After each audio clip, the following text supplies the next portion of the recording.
Hello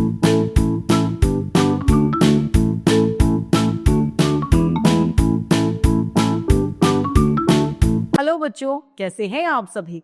मैं आशा करती हूँ आप सभी स्वस्थ और प्रसन्न होंगे। आज हम हमारा पाठ सर्वनाम यानी प्रोनाउन को पढ़ेंगे और समझेंगे। तो आइए इस पाठ को प्रारंभ करते हैं। यह है हमारा पाठ 7, सर्वनाम प्रोनाउन। सर्वनाम किसे कहते हैं? वैसे सर्वनाम दो शब्दों से मिलकर बना है, सर्व और नाम, जिसका मतलब होता है सबका नाम। सर्वनाम वे शब्द होते हैं जो संज्ञा की जगह पर हम प्रयोग में लाते हैं। व्याकरण की दृष्टि से यदि हम इसे परिभाषित करें तो संज्ञा के स्थान पर प्रयुक्त होने वाले शब्द सर्वनाम कहलाते हैं। तो इसी पाठ सर्वनाम को आइए पढ़। सर्वनाम का अर्थ है सर्व और नाम, सभी के नाम के स्थान पर प्रयुक्त होने वाले। जय एक छोटा सा सुंदर बालक है। जय के पिताजी एक डॉक्टर है। जय की माताजी एक अध्यापिका है। जय अपनी बहन अंजलि के साथ विद्यालय जा रहा है। जय और अंजलि वहां पढ़ेगी। ये वाक्य थोड़ा सा अटपटा है क्योंकि इस पूरे पैराग्राफ, इन लाइंस में, इन पंक्तियों में हमने देखा कि जय शब्द बार बार रिपीट हो रहा है, बार बार दोहरा रहा है। यहां जय नाम संज्ञा को बार बार प्रयोग किया गया है। इससे बात सुनने में अच्छी यानी हमें समझ नहीं आ रही, अच्छी नहीं लग रही। अतः हम प्रयुक्त बात को सर्वनाम के साथ में भी बोल सकते हैं। कैसे? जय एक छोटा सा सुंदर बालक है। अब जय की जगह उसके पिताजी एक डॉक्टर है। फिर से जय की जगह उसकी माताजी एक अध्यापिका है। जय की जगह फिर लिखा हमने वह अपनी बहन अंजलि के साथ विद्यालय जा रहा है। वे वहां पढ़ेंगे।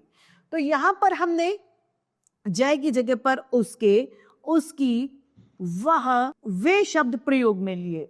तो ये जो शब्द है जो जय की जगह हमने प्रयोग लिए, वे शब्द क्या है? सर्वनाम शब्द हैं।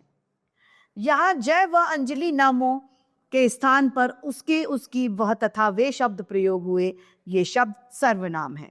यानी हम कह सकते हैं कि वे शब्द जिनका प्रयोग संज्ञा शब्दों को दोहराने से बचा जाए और उनके जगह पर प्रयुक्त किया जाए, वे सर्वनाम शब्द कहलाते हैं। सर्वनाम शब्दों में यह, वह, ये, वे, मैं, हम, उसे, उसका, किसका, कौन, तुम्हारा, हमारा, जैसे आदि सम्मिलित है। ये सभी शब्द क्या है? सर्वनाम शब्द हैं जो कि संज्ञा का स्थान लेते। यहाँ पर ये याद रखने योग्य बात है कि हिंदी भाषा में सर्वनाम शब्द स्त्रीलिंग तथा पुल्लिंग दोनों में समाली यानी एक जैसे होते हैं। मैं बाजार जा रहा हूं और मैं बाजार जा रही हूं। सर्वनाम शब्दों के एक वचन तथा बहुवचन रूप भी होते हैं। एक वचन होता है यह, कोई एक व्यक्ति है तो उसके लिए कहेंगे यह व्यक्ति आया है। और बहुवचन है तो कहेंगे ये आए हैं, यानी एक से ज्यादा है। वह एक वचन है और वे बहुवचन है। वह कह रहा था और वे कह रहे थे। वह कह रहा था यानी कोई एक व्यक्ति कह रहा है, और वे कह रहे थे यानी कोई एक से ज्यादा व्यक्ति हैं जो बात कर रहे थे। मैं एक वचन है और हम बहुवचन।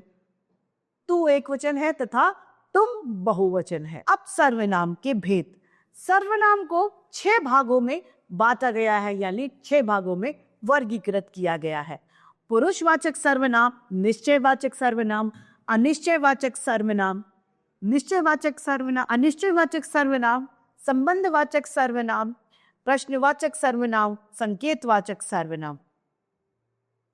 आइए पहला पढ़ते हैं, पुरुषवाचक सर्वनाम। जब हम कोई बात करते हैं वह, और दूसरी बात हमारी बात को कोई सुनता है, तो बोलने वाला भाषी, सुनने वाला श्रोता होता है, और जिसके बारे में बात की जा रही है वह तृतीय पुरुष होता है। तो जिसके बारे में बात, जो बात करता है वह पुरुषवाचक सर्वनाम होता है। भाषा में वक्ता, श्रोता, और जिसके विषय में बात की जाती है उसके लिए प्रयोग की जाने वाले सर्वनाम शब्द पुरुषवाचक सर्वनाम कहलाते हैं। पुरुषवाचक सर्वनाम के 3 प्रकार होते हैं। यहाँ पर टेलीफोन पर बात की जा रही है, उसे 3 दर्शाया गया है, यानी 3 होते हैं, उत्तम पुरुष, मध्यम पुरुष तथा अन्य पुरुष। 3 इसमें होते हैं। उत्तम पुरुष वह होता है जो अपनी बात को कहता है, यानी बोलने वाला जो होता है वह उत्तम पुरुष कहलाता है। बात कहने वाले को उत्तम पुरुष कहते हैं, जैसे कि मैं, मेरा, हमारा, मैंने, मुझे इत्यादि। मध्यम पुरुष जो हमारी बात को सुनने वाला व्यक्ति है वह मध्यम पुरुष कहलाता है। मध्यम पुरुष में तो, तुम, तुम्हारा, तुम्हें, आप, आपका, आपसे आदि आते हैं। अन्य पुरुष जिसके विषय में बात की जाती है वह अन्य पुरुष कहलाता है, जैसे कि वह, उसे, उसको, उसने, उन्हें आदि, ये अन्य पुरुष के उदाहरण हैं। दूसरा है हमारा संकेतवाचक सर्वनाम। जिन सर्वनाम शब्दों से किसी व्यक्ति, वस्तु का निश्चित बोध हमें होता है वे संकेतवाचक सर्वनाम कहलाते हैं, यानी निश्चितता दर्शाते हैं। यह घड़ी उसकी नहीं है, यानी यह निश्चित है कि यह घड़ी उसकी नहीं है, यहाँ पर यह संकेत मिल गया है हमें। वे हॉकी खेल रहे हैं, यानी वो लोग जो हैं वो हॉकी का खेल खेल रहे हैं, यह निश्चितता दर्शा रहे हैं। तीसरा हमारा है अनिश्चयवाचक सर्वनाम। जहां पर हमें अनिश्चितताओं का बोध होता है या फिर अनिश्चितताएं पता चलती हैं, वे अनिश्चयवाचक सर्वनाम में आते हैं, जैसे कि थोड़ा दूध दे दो, कुछ कपड़ा चाहिए, तो थोड़ा दूध कितना, या तो वो 2 लीटर हो, 1 लीटर हो, पाव हो या 10 लीटर हो, ये हमें नहीं पता, यानी यहाँ पर अनिश्चितताओं को देखा जा रहा है, अतः ये अनिश्चयवाचक सर्वनाम में आते हैं।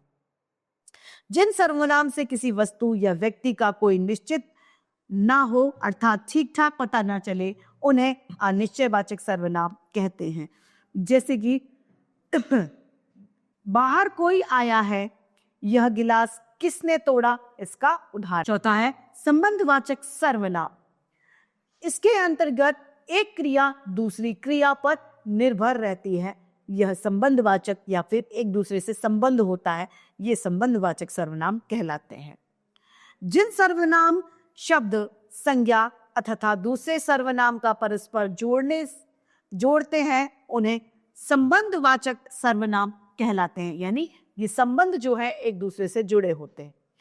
जो जैसा करेगा वो वैसा भरेगा या वैसा पाएगा, तो यहाँ पर जो रिजल्ट है वो उसके कर्म पर निर्भर कर रहा है। उसका संबंध किससे है?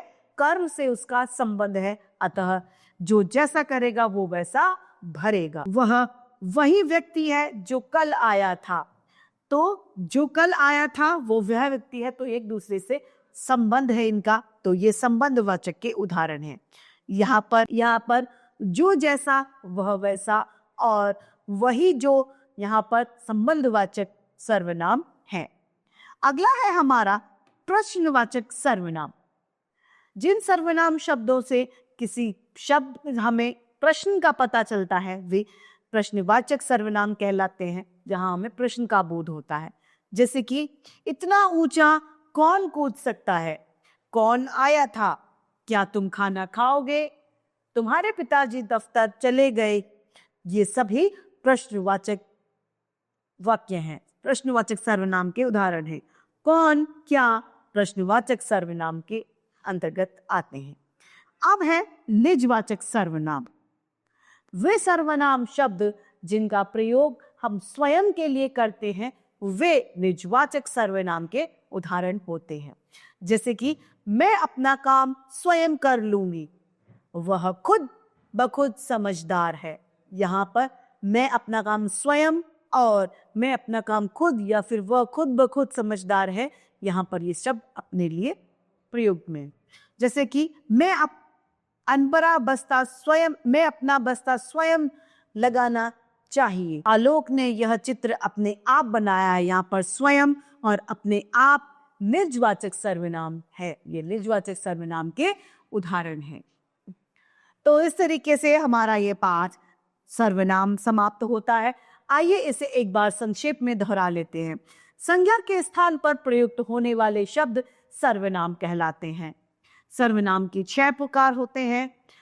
पुरुषवाचक सर्वनाम, संकेतवाचक सर्वनाम, निश्चयवाचक, अनिश्चयवाचक सर्वनाम, प्रश्नवाचक सर्वनाम, संबंधवाचक सर्वनाम तथा निजवाचक सर्वनाम। तो इस तरीके से हमारा ये पाठ सर्वनाम यानी प्रोनाउन समाप्त होता है। मैं आशा करती हूँ आप सभी को यह पाठ भली भांति रूप से समझ में आया होगा। आज के लिए इतना ही, फिर मिलते हैं। धन्यवाद।